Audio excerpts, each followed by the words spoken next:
say tell talk speak what are the differences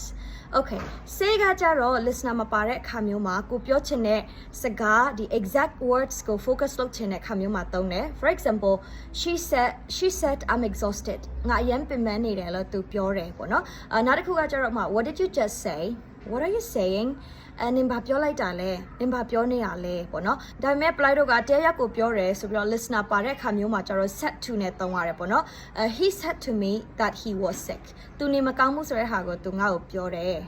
tell ကကျတော့ apply တို့က listener ပါတယ်နားထောင်တဲ့လူပါတယ်သူ့ကိုကျတော့တရားရက်ကိုတစ်ခုခုပြောတယ်အဲ့လိုပုံစံမျိုးမှာသုံးတယ်ပေါ့နော်ဥပမာအဖြစ် tell something to somebody လို့ပြောလို့ရတယ်နောက်တစ်ခုက tell somebody something တရားရက်ကိုတစ်ခုခုပြောတယ်ပေါ့နော် for example just tell him the truth အမှန်တိုင်းပြောလိုက်ပါ just tell him the truth ပေါ့နော် the government told us to wear mask government ကပေါ့နော်အစိုးရကငါတို့ကို mask တပ်ဖို့ပြောတယ်ပေါ့နော်ဥပမာဖြစ် do not tell a secret to anybody တယောက်ကိုမှငါတို့ရဲ့secret ကိုမပြောလိုက်နဲ့ talk ကကြတော့ apply လို့ informal conversation ပေါ့နော် casual conversation တွေ apply လို့နေ့စဉ်ပြောနေကြစကားပြောတွေမှာသုံးတယ်ပေါ့နော်သူ့ကိုကြတော့ apply လို့ to with about ဆိုတဲ့preposition လေးနဲ့တွဲသုံးလို့ရတယ် talk to talk with talk about ပေါ့နော် talk to ကကြတော့ဒီ one way conversation ပေါ့နော်တယောက်ယောက်ကတယောက်ယောက်ကိုပြောနေတဲ့အခါမျိုးမှာသုံးတယ် talk with ကြတော့ two way conversation သူကကြတော့အပြန်လှန်ပြောတာမျိုးပေါ့နော် so talk about ကြတော့တစ်ခုခုအကြောင်းကိုပြောတယ်ဆိုတဲ့အခါမျိုးမှာသုံးတယ် for example pay attention I'm talking to you အယုံဆိုင်ပါလားငါနင့်ကိုစကားပြောနေရလေ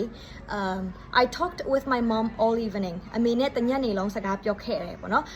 she talks about Blackpink all the time သူက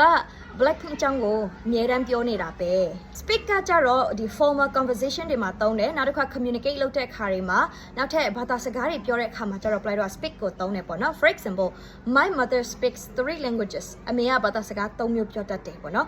the chairperson will speak at the meeting tomorrow မနက်ဖြန် meeting မှာ chairperson ကစကားပြောလိုက်မယ်နောက်တစ်ခုကကျတော့ may I speak to the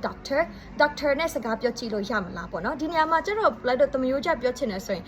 may I talk to the doctor အဲ့လိုလည်းပြောလို့ရတယ်ပေါ့နော် so အဲ့ဒါဆိုရင်say ရ tell ရ talk ရ speak ရကိုဘယ်နေရာဒီမှာပြောလဲဆိုတဲ့ဟာကိုရှင်းရှင်းလင်းလင်းသိသွားမယ်လို့ထင်တယ် thank you so much bye